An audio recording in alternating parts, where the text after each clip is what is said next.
Pavloved into having a stress-induced kink. Why is this so long? Safe to say I don't have a job anymore. What the hell? What the fuck?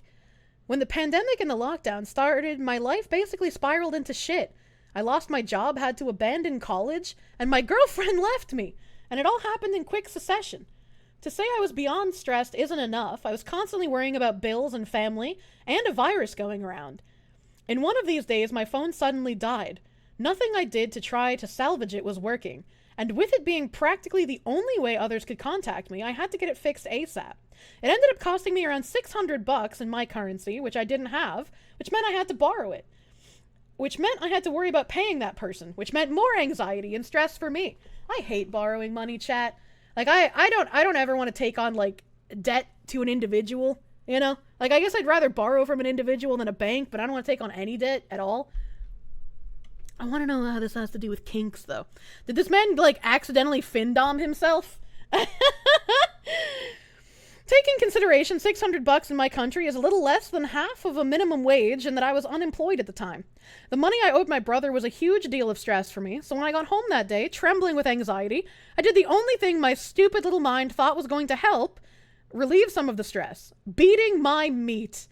That ended up working better than I expected, since now I wasn't stressed as much, and when post-nut clarity hit me, I had the brilliant idea to offer to remake the old-ass website of one of my uncles, who agreed and paid me handsomely.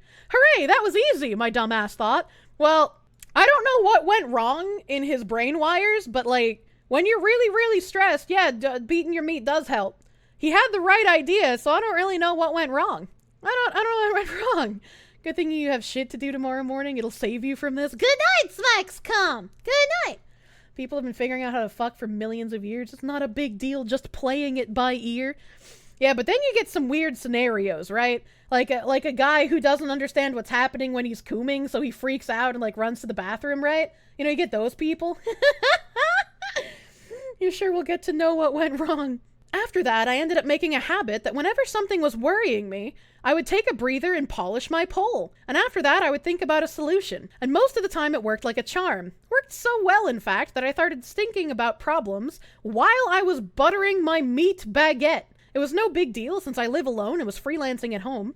And soon, the beat then think method was being applied to basically anything that was minimally anxiety-inducing to me. Code wasn't working? Beat then think. Not sure if I can pay my bills this month? Beat then think. Car broke? Beat then think. Got into a fight with one of my friends? Beat then think. My rice burned? Beat then think. I didn't even need porn anymore to get into the mood. I would already be hard and ready before I even opened the hub. That's... Hold up. I think I like the beat then think method, but I feel like he took it a little too far. As someone who is literally medicated for anxiety, your rice burning shouldn't worry you to that degree. Man's got addicted to the post-nut clarity. Holy shit. Classic meat in hand meeting. He's just like you, for real, for real. He's got a problem kink, Jesus. Become dependent on post-nut clarity in order to make decisions. I wish I had post-nut clarity that could help me make decisions. Maybe then I wouldn't need someone to make decisions for me. For some reason, blame the virus or the one last brain cell I had left, I never realized how this was turning into a huge problem. Since I was basically a NEET at this point, only leaving my house when necessary, and being a loner most of the time, I simply got accustomed to my beat then think habits. If it works, it works. After the pandemic ended, I was able to leave my NEET lifestyle and get a really nice job. It was a fairly easy IT job where we rarely had any problems and they were rarely my fault. Now, I had no problem paying bills, no quarrels with my friends or family. I found out I have ADHD, and now it was being treated. I didn't need beat then think anymore to think about solutions. Life was great. And that takes us to today, who is by far one of the shittiest days I ever had. Starting by the fact it's been around a week I haven't been able to get my medication because my psychiatrist accidentally fucked up my prescription. Then, by being rain season, and as someone who wakes up at 6 a.m. to take the bus every day, I fucking hate it when it rains.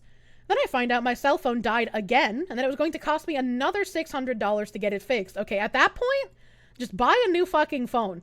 If you're already $1,200 in the hole for fixing a phone, just buy a new one at that point. What if the think is best or not to beat? Fuck or not to fuck? What? Are you okay? Hold on. Bet he beats it at work. I'm sure he does. Join IT, not fixing the problem. It also meant I had no way of contacting my boss that I would be late today because the fucking bus broke in the middle of fucking nowhere. So now we had to wait for a replacement bus to get us. And it took an eternity. I couldn't call an Uber since I had no phone and I was too socially anxious to ask to share a ride from the people who did call an Uber or to ask them to lend me their phone. I was extremely frustrated, my head was hot, my body was cold, and my crotch was burning. So I did the only thing I could in that situation. I waited. I finally arrived at work around 2 hours late and my boss was pissed. Apparently while I was stuck in my 4-wheeled prison, something went wrong with our database, and we had one of the materials we didn't have in stock being accepted for the production of a massive order for one of our biggest clients. The whole line of production got stuck, and that was causing a massive snowball of problems for everyone at our little factory. At this point, I'm so incredibly overwhelmed that I barely even noticed the massive boner I had formed during our conversation. But he did. He noticed. I think it's safe to say I don't have a job anymore. Holy shit. Holy shit, he got rock hard from his boss being pissed at him! There's no way this is real, dude. Is it bad to be attracted to a cartoon fox that you don't even know Anime that well? Acumen, thank you for the hacking gift sub to a small tank. Thank you, thank you.